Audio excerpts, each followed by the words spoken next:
de 50 modificações que nós tivemos no Código de Trânsito, né? Vale lembrar que essa é a maior alteração que é feita no Código de Trânsito, né? Nas regras de trânsito, desde o lançamento do Código de Trânsito em 1997. Então, nós tivemos vários leques de modificações. Medidas mais restritivas, né? Que apertaram um pouquinho mais, medidas que afrouxaram um pouquinho mais a legislação, medidas que modificaram prazos, tanto da habilitação quanto o prazo de veículo, também medidas que tratam, às vezes, de regulamentação, o próprio recall, né, e também outras situações de modificação de veículo. Com relação ao teste toxicológico, o que mudou na lei? Agora, o teste toxicológico passou por duas pequenas mudanças. Todo candidato, né, todo motorista que for candidato a mudar a sua categoria para as letras C, D e E, ou aqueles que forem fazer o curso para transporte de passageiros e veículos de emergência, deverão fazer o exame toxicológico antes de fazer esses exames. E após fazer esses exames, após a renovação do documento de habilitação, esses exames deverão ser realizados numa periodicidade de 2 anos e meio para condutores de até 70 anos. Ou seja, todo condutor nessas situações, que tenham até 70 anos de idade, deverão fazer o exame toxicológico a cada 2 anos e meio, independente do prazo de validade da carteira de motorista. Ou seja, a carteira de motorista vale até 2025, mas em 2022 e 6 meses, né, vamos dizer que a pessoa renovou ela em 2000, a carteira vai valer até 2025. No mês de junho do ano de 2022, ele vai ter que renovar, ou seja, vai ter que refazer o seu exame toxicológico, independente da validade do seu exame médico, que vai até 2025. Nos casos de condutores com mais de 70 anos de idade, esse exame toxicológico passa a ser uma periodicidade de 3 anos e não 2,5. Qual que é a penalidade para quem não fazer esse teste? A penalidade é a infração gravíssima, né, e a suspensão por 3 meses do direito de dirigir. Lembramos que essa suspensão ela é de imediato. A pessoa não fez o exame, sendo constatada a irregularidade, a infração, o sistema já automaticamente irá suspender a habilitação dessa pessoa. Com relação à pontuação, o que mudou na pontuação para que a pessoa perca o direito de dirigir, independente da categoria? Aumentou justamente isso, a quantidade de pontos que a pessoa pode perder do prontuário para que ela tenha o direito de dirigir suspenso. No caso, continua o máximo de 20 pontos, quando desses 20 pontos, há pelo menos 2 infrações sejam gravíssimas. Isso num período de 1 ano. 30 pontos para os condutores que no período de 1 ano tiverem pelo menos 2 infrações gravíssimas. E 40 pontos para aqueles condutores que tiverem apenas uma infração gravíssima. Deixando bem claro que quando esse condutor de 40 pontos, ele for motorista profissional, quando ele atingir 30 pontos, ele poderá requerer junto ao órgão de trânsito fazer um curso de reciclagem. Após ele terminar esse curso de reciclagem, a pontuação dele de 30 pontos será zerada e começa uma nova contagem dessa pontuação. Uma alteração também que teve foi a rigidez para os condutores que se envolvem em acidentes com vítimas fatais. Isso já era uma situação já de até clamor popular, né? Quando ocorrem os acidentes chamados culposos, né? Onde o condutor do veículo, o causador do acidente, está sob influência de álcool ou de alguma droga.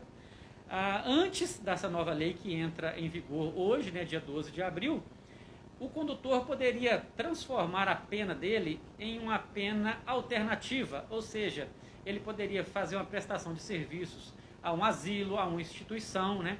Agora, com o advento dessa nova lei, está proibido esse tipo de pena alternativa nesses crimes, ou seja, nos crimes onde o condutor esteja sob influência alcoólica ou de algum tipo de droga, não será mais permitido essas penas alternativas.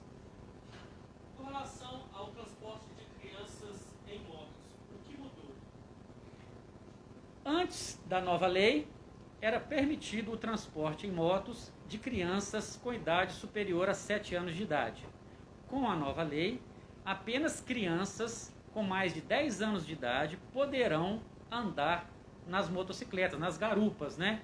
É comum a gente ver aí pais transportando filhos para as escolas, né?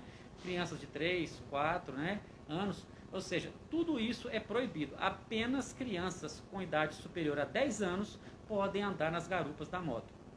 Outra alteração também que teve com relação a crianças, trata-se do uso da cadeirinha, né? A cadeirinha continua obrigatória para crianças de até 10 anos, porém teve um acréscimo na legislação, que acrescentou que além de ter no mínimo 10 anos para andar fora da cadeirinha, a criança tem que ter pelo menos 1,45 m de altura. Ou seja, uma criança de 11 anos de idade, mesmo já tendo mais de 10, caso ela não tenha 1,45 m de altura, ela deverá estar no banco de trás e com o uso do dispositivo de segurança, ou seja, a cadeirinha. E por que isso? Por causa do cinto de segurança, porque somente após essa altura de 1,45 m que os cintos de segurança vão estar na posição correta. Caso uma criança menor disso, ou seja, que tenha o tamanho inferior a 1,45 m esteja e seja ocasionado um sinistro no veículo, o cinto poderá causar o sufocamento dessa criança e talvez um acidente que não seja grave poderá ocasionar o óbito da criança por asfixia, né? Porque o cinto vai justamente estar no pescoço dessa criança. A prazo de validade para renovação do modo geral também mudou, né? Agora passando para 10 anos.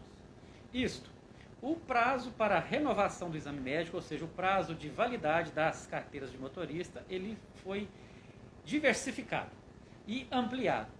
Para condutores de até 50 anos, a renovação, a validade do exame médico será de 10 anos. Para condutores acima de 50 anos e menores de 69 anos, a renovação vai ser de 5 em 5 anos. E a partir de 70 anos, continua os mesmos 3 anos de validade. Com relação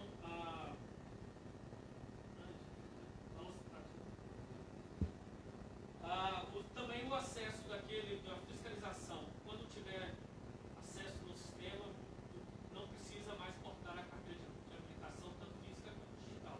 Uma outra inovação trazida também pela nova legislação de trânsito é que não é mais obrigatório a apresentação da carteira de motorista física ou através do aplicativo, né, que é a carteira digital, no momento das fiscalizações, mas desde que o agente de trânsito ele tenha como fazer aquela verificação no sistema. Então fica aí a nossa recomendação para você, condutor, quando for viajar para um local maior onde você vai passar por rodovia, esteja sempre com a sua carteira de motorista nas mãos, porque você não sabe, dependendo do local da fiscalização, você não sabe se o agente de trânsito naquele momento vai ter acesso ao sistema informatizado, se naquele momento vai ter área, vai ter internet, para que haja essas consultas. Com relação ao uso da luz baixa, o que muda para o motorista? Tivemos duas alterações com relação ao uso dos faróis. O uso obrigatório dos faróis